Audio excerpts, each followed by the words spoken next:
Okay, thank you once again for being here with us this afternoon. Our next questions will be directed to our County Judge Executive candidates, Mr. Mueller and Mr. Carroll. Similar format to what we did with the County Attorney candidates. I will allow or direct them to a 2-minute opening introduction of themselves. Then we'll get into a number of questions that our committee came up with for both candidates.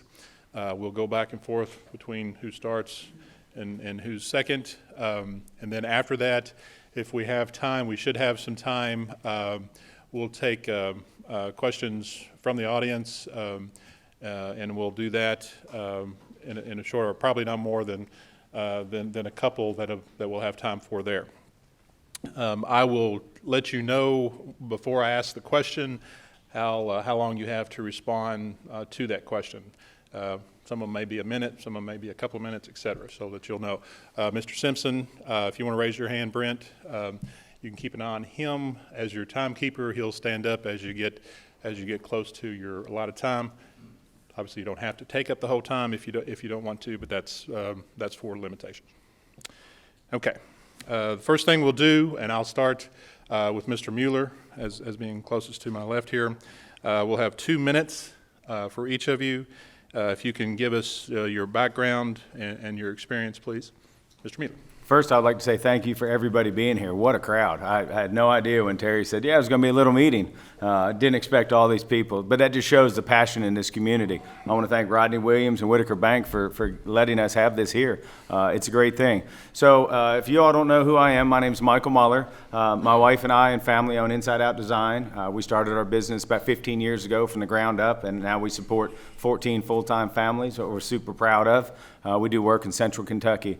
About 3-4 years ago, obviously 4 years ago, I decided to run for county magistrate. You know, it was one of those things that you would always hear people talking and saying, why is it this way? Why is our county that way? And I didn't want to kind of sit on the sidelines anymore to kind of just listen. So I ran and was successful, and I've really enjoyed my time on the fiscal court the last 3.5 years. I've learned a lot about county government, how different county government is from private sector.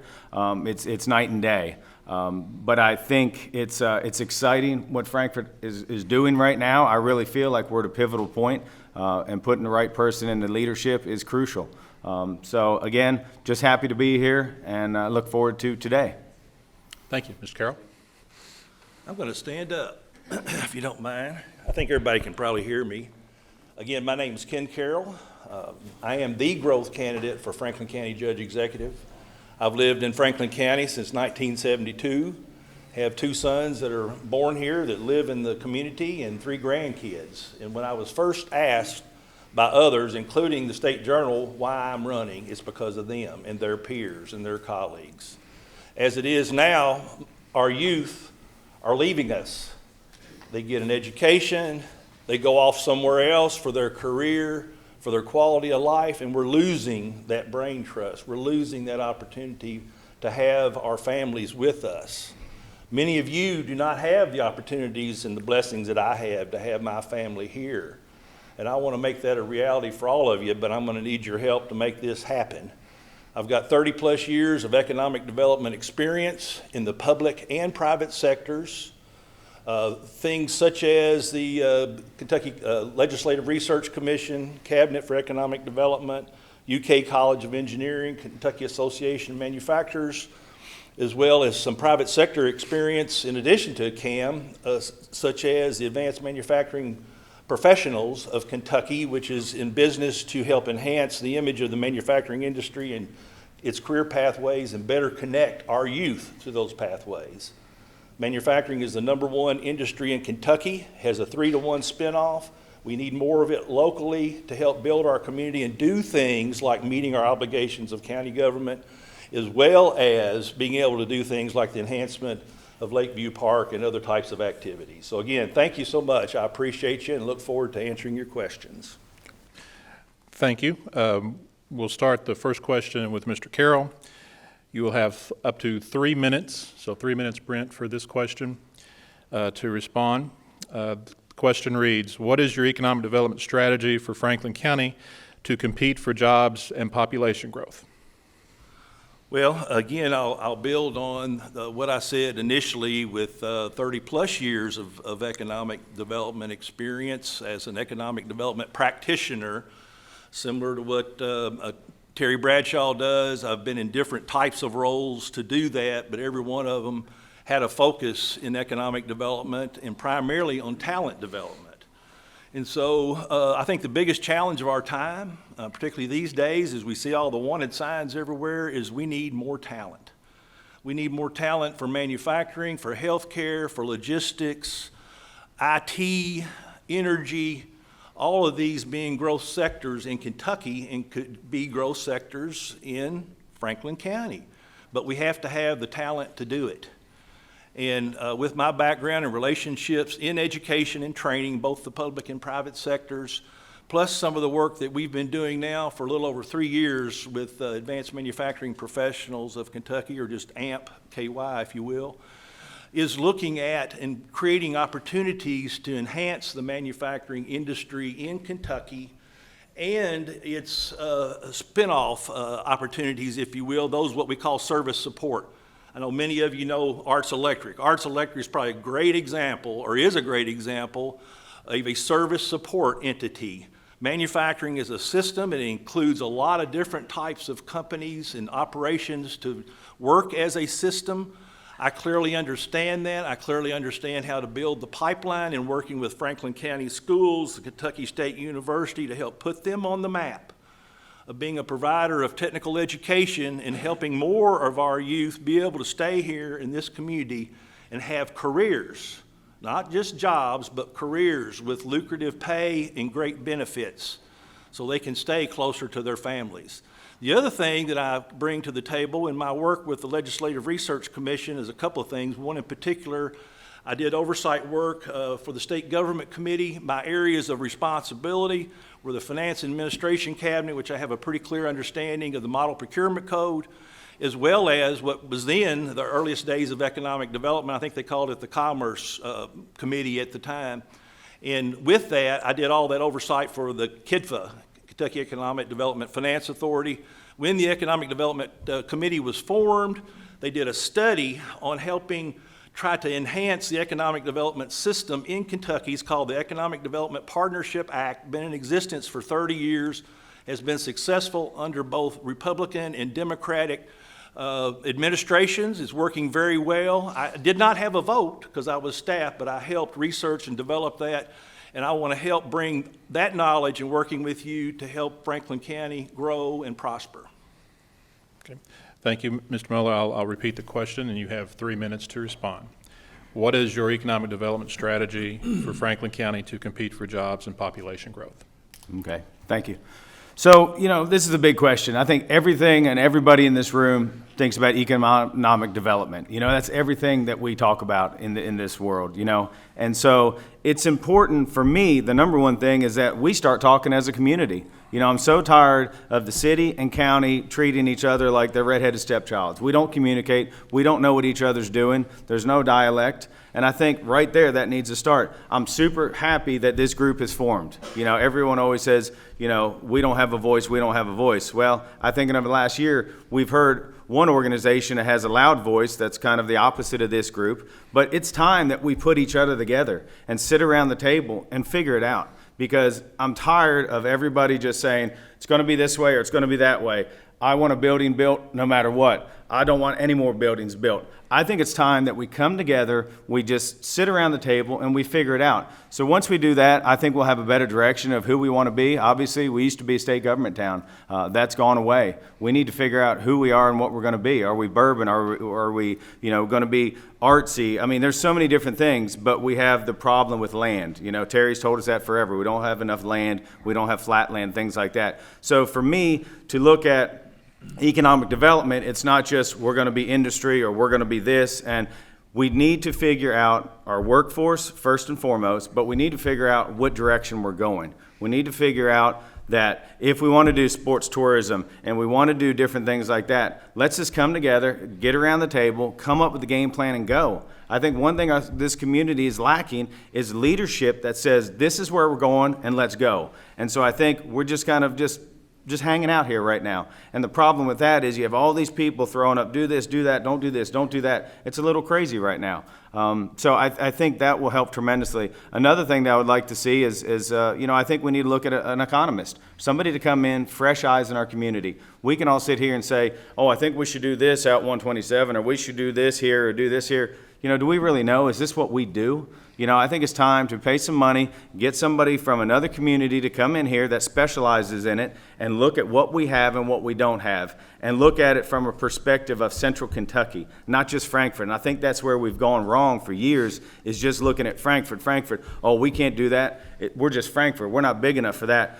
We need to start thinking bigger than that. We need to start thinking Central Kentucky. I mean, our location is unbelievable to the states, and I think we need to take advantage of that. I think for years, the state government was great when it was here, but I think it held us back. It kept us from doing things on our own. So now I feel like we're playing catch up, which is fine, but it's just a matter of talking, getting together, getting a game plan, and just doing it. Bottom line. Thank you. Thank you. The second question, we'll have 1 minute to respond. I will begin with Mr. Mueller. So Brent, we've got 1 minute on this one. The question reads, would you support and pursue a joint planning staff between the city and county to allow consistency and continuity to better serve the purpose of land use planning? Perfect. Great question. So one of the main reasons I got involved in government, which my father always told me I'd be crazy to get into government, is in politics, is because of P&Z. As a contractor, as a homeowner, I've seen multiple problems on every step of the way. And I think it's time that we figure it out. There's communities around us doing things very well. I think we should go paperless. We should make it seamless, so when somebody comes in for an application, let it be a new development or a home or a fence, it should be A through Z. This is what you have to do, no questions asked. It seems like we have an issue that things change depending on who the applicant is. And that's nothing against staff or anything. It's just the way it is and the way it's always been in Frankfort. So I think it's time to not reinvent the wheel. It's to look at other communities that do it well and figure it out. Thank you. Mr. Carroll? Well, first of all, let me say I am not for merged government. And just real quick, why is because I think it'll increase taxes on folks in the county regions and lessen the level of service or quality of service. So I'll put that aside. Obviously, we already do have a joint planning commission. I think with the talent we have at the staff level, I do not have a problem at all. I think it's probably a good idea to have a joint city-county commission working together. When I first got into this race, and many of you probably have seen my smart growth plan, I used to think that the problems with planning and zoning were in policy. I don't think that's right. I think the problems with planning and zoning are the fact that we have a liberal majority in the fiscal court, liberal majority in the city commission, planning and zoning commission, and the board of adjustments. And something's got to be done about that to turn things around. Thank you. Thank you, Mr. Carroll. The next question, we will take 3 minutes for these responses, Brent. And we'll start with Mr. Carroll.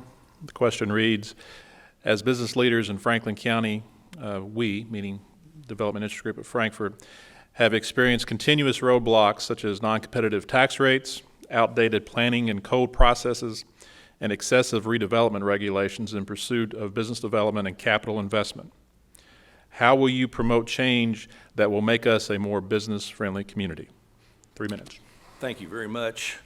In addition to my background in economic development, in my time at the University of Kentucky Center for Manufacturing, I went through extensive training and education called Lean Systems Training. It was not total copy of, but it came as a result of Toyota support for UK working together and the Toyota production systems. I have my leadership certification as well as certification at the level of advancing it, which is more of a day-to-day type of level. And what I propose to do overall, and I'll tell you where I'm going to end up and how we'll get there. in lean systems, you learn to develop a current state. Everything is based on a process. So we'll go in, we'll look at everything. The first area to look at will be planning and zoning. I'm not saying that there's nothing there to be improved. I think there's always room for improvement. But use that as an example, as well as some of the other areas. We'll do a current state assessment, see where we are in great detail, map out all the various processes, and we're going to find when we do that that some things we're not doing enough of, some things we're doing too much of, some things we're doing twice. Whatever the case may be, we'll identify that. The next thing you do, which is part of the strategic planning process, is develop a vision and a map of where you want to be. It's called the future state. And so we'll work with both the public and private sector to get that done. I don't think we need to bring in an economist. We know what needs to be done. We've got enough smart people in this community to help move forward and develop that plan. I believe that very clearly. Now, how you get from the current state to the future state, that's where the plan comes in. Development, implementation of the plan. All that will be very transparent. All that will involve the community. I mean, obviously, we're in a comp plan development phase anyway, so I think it's very timely that we be doing that type of thing. Any of the able and willing that want to be involved, whether it be in some of the appointments that I'm able to make, I'd like to know.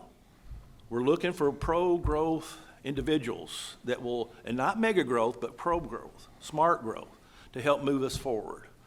So that's how I would propose to do it. It'd be very, not simple necessarily, it's going to be very in-depth to be able to develop that current state. Where are we today? Future state, what do we want to be? And the plan, what's the roadway? How are we going to get there? And have a timeline with metrics to be able to measure our success in moving forward. So that's my commitment to you. Thank you. Thank you, Mr. Mueller. Do you want me to repeat the question? Please do. Yes, sir. The question reads, as business leaders in Franklin County, we have experienced continuous roadblocks such as non-competitive tax rates, outdated planning and code processes, and excessive redevelopment regulations in pursuit of business development and capital investment. How will you promote change that will make us a more business-friendly community? Okay, thank you. So again, that's a big question right there. I think that's what Frankfort has struggled with for many, many years. You know, I mean, how do we make it better? How do we make it better? You know, we could start off by saying, look at the state buildings, $1 billion worth of state buildings in this community that we don't get paid tax money on. All the lobbyists that are here, we don't get paid tax money on. I think we need to be at the governor's office asking him, you know, there's a capital tax that was put in place by Ken Carroll years ago. I think there's still $100,000 in it every year. That's it. So, I mean, we're losing an amazing amount of money because the state capital's here. So I think what we need to do, as far as at our last court meeting, I brought up that the comprehensive plan isn't balanced. I really feel like the people that are on it right now, and there's a lottery system, it's not balanced. There's no one from a bourbon industry, there's no one from industrial, there's no builders, bankers. And so I brought that up because I don't want to spend the next year and a half figuring out a comprehensive plan that's one-sided. That's not going to do anybody any good. You know, we're wasting time. So, you know, the judge and I talked about it a little bit about trying to talk to them about leveling it out, making it more diverse, and really spending these next year and a half to figure out all the things as far as where we can grow and where we shouldn't grow because of our natural amenities. You know, the roadblocks and everything come up, I think, because a lot of things are looked at as because of applicants. And I think that's all comes down to changing certain things that are in place right now with P&Z. I think we do need to get different qualified people on the boards to level things out. You know, we need to let Terry do her job. Let's be honest, the last 2 years she hasn't had a board. She's been handcuffed. So, I mean, how do we do things as a community when we don't have economic development person that can do their job? So, you know, for me, it's a matter of, again, being transparent, sitting around, having the conversations about what are we going to do, how are we going to do it, and just implementing them. Bottom line, you know, I mean, I'm a business owner. I plant trees and shrubs for a living. It's not my specialty. I know a lot about it. I mean, I built a business from the ground up. It's very successful. So I look at government the same way. So for me, it's building my team, just like I built my team at Inside Out Design. I'm leaving my company next month to run this campaign and run this county. That's it, end of story. And I want to be able to build a team at the county government that can do the same thing. Because if I don't know the answer, I'm going to tell you somebody that can. Thank you. Thank you. Next question, and we'll have, Brent will have 1 minute for responses on this question. The question reads, yes or no, do you support a text amendment in Franklin County to allow warehousing of distilled spirits in agriculture zone? Please explain. And for this one, we'll start with Mr. Miller. Yeah, that's a tough question because currently I'm on the fiscal court, and I don't think that's a yes/no question for me because the vote's still in front of me. I talked to Terry beforehand. There's KRS 100-61, tells me not to really talk about things because I haven't voted for it. So I don't know if I can answer that question right now, Rodney, because of, I'm on the fiscal court currently. So I know once it comes before us, I'd be happy to come back here and talk about it with everybody. I just think that's the legal way I have to answer that right now. Okay. Mr. Carroll, 1 minute. I am clearly for the text amendment. I'm clearly for Buffalo Trace. I went to the briefing, if you will, that Buffalo Trace put on out at the school, and I got up and spoke and made it crystal clear where I stand. I'm totally for Buffalo Trace and the text amendment to help us get there. I would like to point out that my opponent's already taken a stand on the text amendment. He already voted against it once. Hopefully he'll change his mind and do something different. Now that could be a flip-flop, but I hope he does for the sake of Buffalo Trace. So yes, I am clearly for it, and I want to make sure that we have that industry here to grow for many years to come. Quite frankly, this whole community needs to be branded with a buffalo and to be Buffalo Trace, and I think you're going to find when we do that, that they're going to step up and even contribute more to the community than they ever have. Thank you. Thank you. The next question, we'll have 1 minute for responses, Brent. We'll begin with Mr. Carroll. The question reads, do KCDC, DFI, and tourism have a role in your future plans in their current state? Well, they all have a future plan. One of the things that I would like to look at as it relates to the current state, and here we go again, that's one of the things I want to look at in terms of planning going forward, because they are very much a part of economic development. Tourism is economic development. I served on the Tourist Commission myself for 6 years and really enjoyed that. We were able to take the transit room tax from about $85,000 to $250,000 in a matter of 6 years, and I see the opportunities there. I think with Buffalo Trace and other types of opportunities, look what they're bringing to the community already.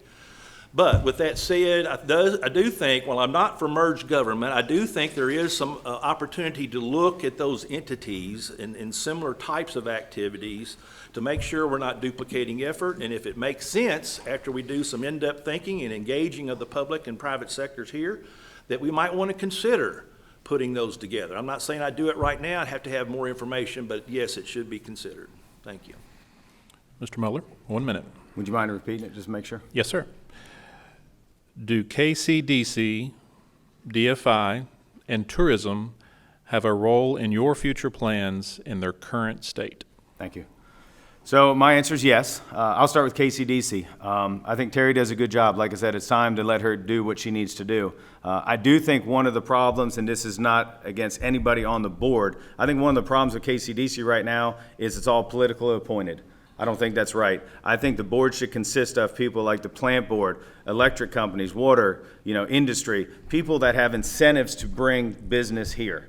And that's, again, nothing against anybody on the board. That's just how I feel. We need to take politics out of KCDC board. Tourism, had many talks with Robin. I got to know Robin really well when I was with the Chamber of Commerce. So tourism's big. Robin and I have been meeting, talking about sports tourism, how we can help each other, how we can grow this community together. So I'm kind of breaking these down into three. DFI, I've met with Kayla multiple times. I think she's doing a wonderful job. I think she might need a little bit more direction as far as what she can and should do to help the downtown communities. So yes, absolutely. Okay. The next question, we'll begin with Mr. Mueller. On his response, we'll have 1 minute responses. The question reads, how do you plan to balance growth needs by preserving and protecting green space as desired by Envision Franklin County, while also growing jobs and strengthening our tax base through developable land? 1 minute. Thank you. So again, I think I touched on this a little bit ago, and I want to really focus on balancing the comprehensive plan committee. I think that's the end all, getting people at the table to sit down and say, what do you want to preserve? And let's all admit, we have the river and the creek are two things that most communities don't have that we need to embrace. We need to embrace our farmland, but we need to do it in a way that everybody's happy. So I think there's plenty of room for growth. We need to establish where that is. Again, for me, it's getting everybody around the table, a table just like this, and hash it out and say, nobody's leaving this damn room until we figure it out. Because we've kicked this can down the road for years, and it's this side against that side, and it just needs to end. We need to figure out where we're going to grow, what makes the most sense. Everybody's not going to agree on it, but we have to do it, and then just do it. And so that's where I am. Thank you. Thank you. Mr. Carroll, 1 minute. Yes, I would like to point out that I'm glad to hear my opponent mention a couple of times his thoughts about the imbalance in the bigger group, if you will, related to the update with the comprehensive plan. I pointed that out to the State Journal after the first comprehensive plan kickoff, and I agree totally. It's 80% non-growth, 20% growth, in my humble opinion. It needs to change. So I'm glad to hear that he's willing to do that. I live on South Elkhorn Creek. Nobody loves this community more than I do, and its beauty. My family and I have lived there since 1980, and I'll never do anything to harm the creek or the river. I grew up on the river when I was in my earliest days here, and I love it. In terms of farmland, yes, we're going to have more industrial development property. It needs to be in one location. I'm proposing 500 to 700 acres, and I think we can do that and still preserve the better parts of Franklin County's beauty and our farmland resources. Thank you. Thank you. The next question is the last one that I have that the committee prepared for this forum, and Brent will have 2 minutes for responses.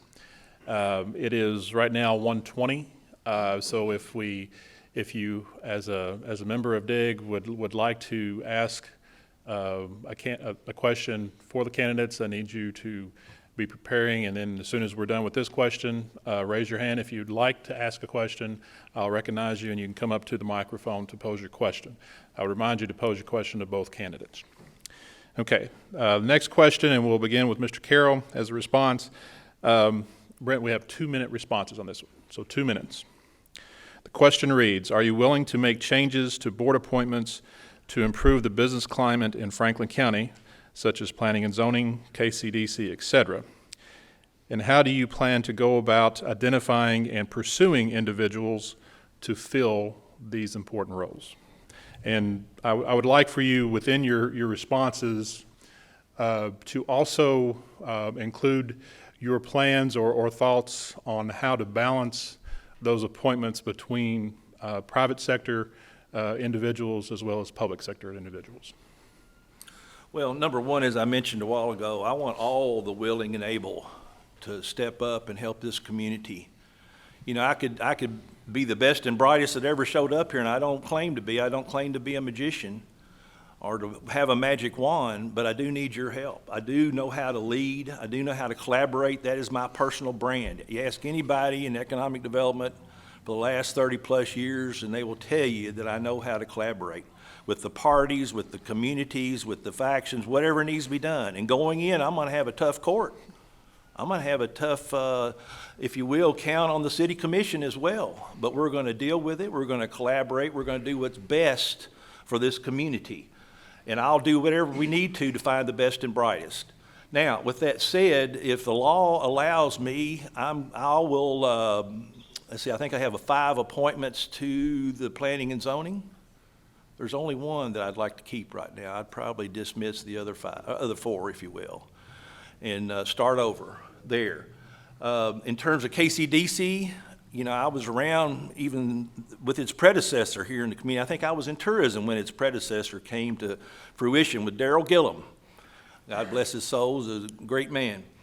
And with that said, I do agree with my opponent that we do need the best and brightest.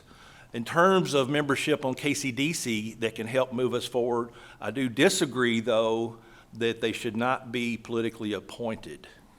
I will guarantee you that any appointments I have at any level will be pro-growth and we'll be sensitive to the needs of this community to make sure that we balance whatever we do going forward. Thank you very much. Thank you. Mr. Mueller, 2 minutes. If you don't mind, repeat it. Yes, sir. Question reads, are you willing to make changes to board appointments to improve the business climate in Franklin County, such as planning and zoning, KCDC, et cetera? How do you plan to go about identifying and pursuing individuals to fill these important roles? And as I mentioned previously, I'd like for your response to include an indication of your approach of identifying private sector individuals as well as public sector individuals. Perfect, thank you. So one thing I'm going to add to that is diversifying. You know, this community is not just made up of, white, black. We have Chinese, Hispanic, things like that. Huge population of people from India. So I think when we're looking at boards, we need to look broader and really be specific. Again, I think, so one of the things, we always talk about KSU, and I think one of the things that's hurt KSU is people get relationships with an individual. That individual leaves, it stops. We have no connection with that department again. So my vision of these boards is going to be to set areas of, like, let's say it's a banker is on the board, a developer is on the board, things like that. And so once we figure out who can make a balanced board on each of those, KCDC or planning and zoning, let it be, on both sides of the spectrum. I think it needs to be even. We need to have people on both sides representing what their beliefs are. But I think to come up with positions on the board that people can come in and out of, but that type of position doesn't change. So, for instance, like I said earlier on KCDC, let's just use plant board as an example. That's always going to be somebody from the plant board on there promoting our community. Now, if a person leaves and takes another job, then they would be responsible for filling through an application process of who they think would be best on that board. So for me, it's and that way we can balance private sector, and things like that as far as who's on the boards. Again, I'm not for I'm putting my buddy here and I'm going to put my buddy there. I'm not saying that's happened, but I think it's more transparent if we make positions on the boards and then fill them adequately. And as far as how to do it, that's just a matter of getting some excitement in this community again. I think we've just come to a point where we're just stagnant. We don't have enough cheerleaders in this community. Everybody's just kind of, it's Frankfort, it's never going to change. It's state capital. I'm tired of that. I am ready to get some excitement and turn this community around. Thank you. Thank you. And just for both the audience as well as both candidates, your information, the impetus for that particular question, and it's been as recently as 2 years ago, myself and others assessed the total number of our local government board appointments from both the city commission as well as the fiscal court. And of that total, I think there was 96, I believe, at that point. And again, it includes planning and zoning, KCDC, plant board, et cetera. Of those 96 appointments, at that point, 86% of them were public sector employees, which means, in our view, as Development Interest Group of Frankfort, our viewpoint very much is that the private sector is not represented in those appointments. And whichever candidate is successful in November, we would suggest that you take that into strong consideration. Okay, thank you. That concludes the questions that our committee came up with, and we are now at 1:27 p.m. I would ask if anyone, particularly DIG members, if you have questions that either you heard responses to the questions that we posed and you have follow-up questions, or if you have a different topic that you would like to ask the candidates. I ask you to raise your hand, let me identify, and then come up to the microphone to do so. Mr. Brown. We'll give each candidate 45 seconds to respond to the question, Mr. Brown, and for anyone else, I ask you to be respectful as well as pose your question to both candidates. Certainly. It seems that part of a viable community is adequate housing for the people that work there and would like to live there. And it seems that we are a little bit shy of that state. What would you do to help improve adequate housing?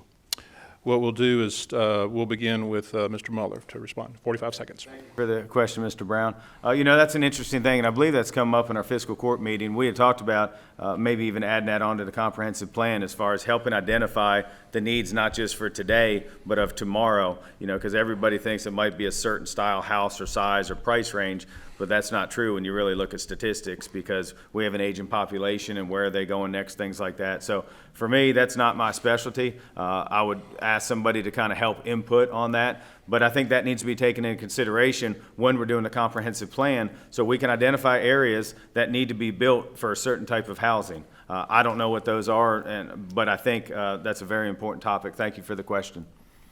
Mr. Carroll. Yes, thank you for that question again.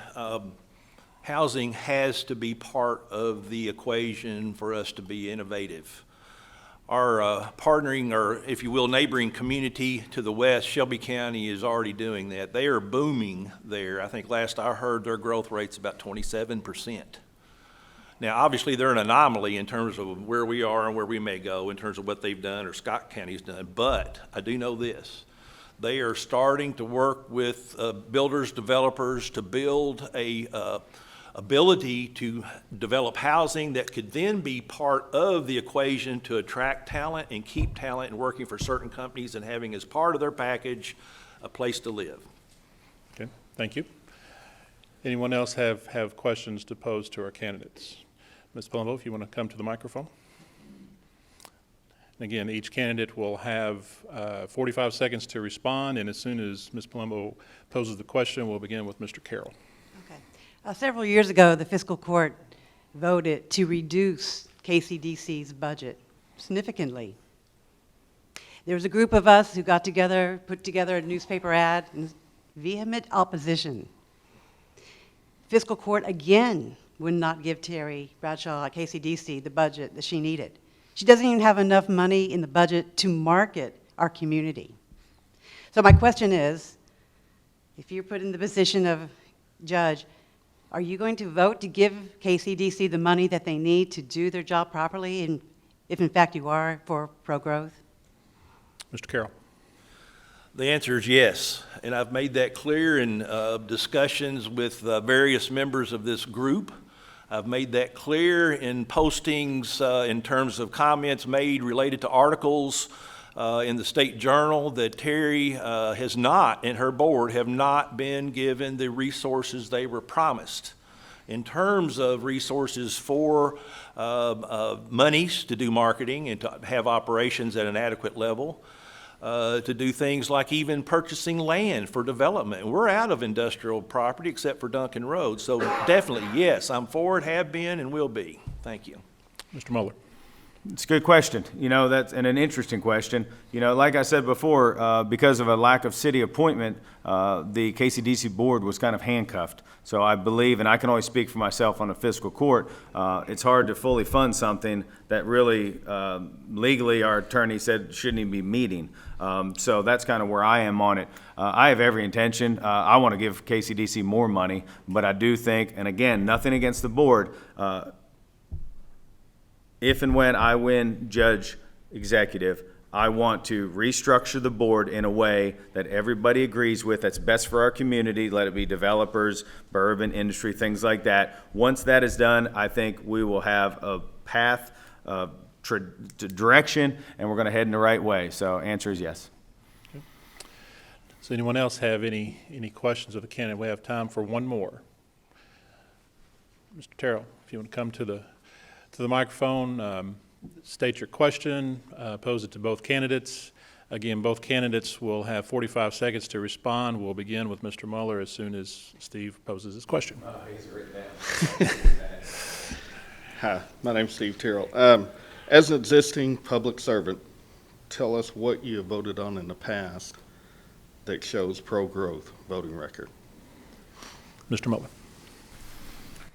Well, I mean, just right off the top of my head, and that's a big question. I'd love to sit down and talk to you about that. I mean, off the top of my head, just in the last 2 years, I voted for both TIF projects. You know, we have the downtown parcels B and C going, and we just approved the one out on the interstate on 127 South. So I don't have any problem with growth. I like growth. I mean, really, I'm a contractor myself. It's just doing it in a reasonable, fashion. So those are the top two I could think of right now. That's a big question to go back 3.5 years. And to be fair to Mr. Carroll, is there any type of growth you would not vote for if you were elected? Well, I've talked about not wanting mega growth, okay? And everybody understands what that is. I mean, Scott County, in many ways, some of their folks are talking about, hey, we're growing too much, And so I don't want mega growth. Now, how you define that, that's something we'd have to talk about. Let me talk a little bit about the question that you had to my opponent. If I was serving, because I've not been elected to anything yet, if I was serving in June 30 of 20, when the Duncan Road project was first voted on with a positive recommendation from Planning and Zoning, I would have voted for it. I would have voted for it this last time. I would vote for it again in the future. I would also have voted for the text amendment and anything else related to that type of opportunity going forward. You're going to see me to be very transparent, very engaging, and very collaborating with you all. I don't pretend to have all the answers, but we'll find them and move forward. Thank you very much. Thank you. That conclude our questions. What I will ask you to do, each candidate to do now, provide a 30-second closing. I ask you not to repeat your opening.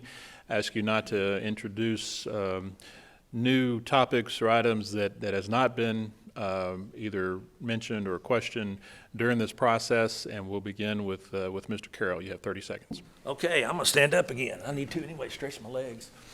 Thank you again so much to Dig. Appreciate the opportunity. When elected, my campaign people tell me to say when, not if, but when elected, I will guarantee you this, Rodney, we will have much more balanced private-public sector in all boards that I have or the fiscal court has anything to say about. I will be very engaging, collaborating with them. We can move this community forward, but I need your help. And the last thing I'll mention, we have a fundraiser of all things in this room from 5 to 7 o'clock tonight, so you're all welcome. Thank you very much. Thank you. Mr. Mueller. Again, I just want to thank everybody that's in this room. I wish this group would have gotten together years ago, to tell you the truth. I really do. Rodney, thank you to you and Whitaker Bank. For me, economic development's a team sport, and everybody in this community has a role to play. One thing that separates good teams from average teams in any sport is the execution of the game plan. And so I think what I've talked about today is true. That's my beliefs and what I am. I want a community that I can hand to my children and grandchildren. We need to stop fighting within each other. I was not appointed to my career. I fought for everything that I have from the ground up, bottom line. So again, I just want what's best for this community. That's why I'm willing to leave my business and run this community, and that's coming from my heart. So again, thank you all very much. Okay. I'd like to thank both candidates. I'd like to thank both candidates, Mr. Mueller and Mr. Carroll, for joining us this afternoon. I would like to thank all of our guests for being here, for the DIG committee that put together the questions for these candidates, and appreciate your attention. And I'm hopeful that not only us as an organization, as we continue to develop ourselves, but also other guests that might be interested in joining the Development Interest Group at Frankfort. Please, you can see me, you can see Chad, our board chair, Mary Palumbo, our vice chair. As we get off the ground, we would like your help and we would like your voice in making a very positive impact for Frankfort and Franklin County in the future. So thanks again to both of our candidates, and you all have a wonderful, wonderful afternoon.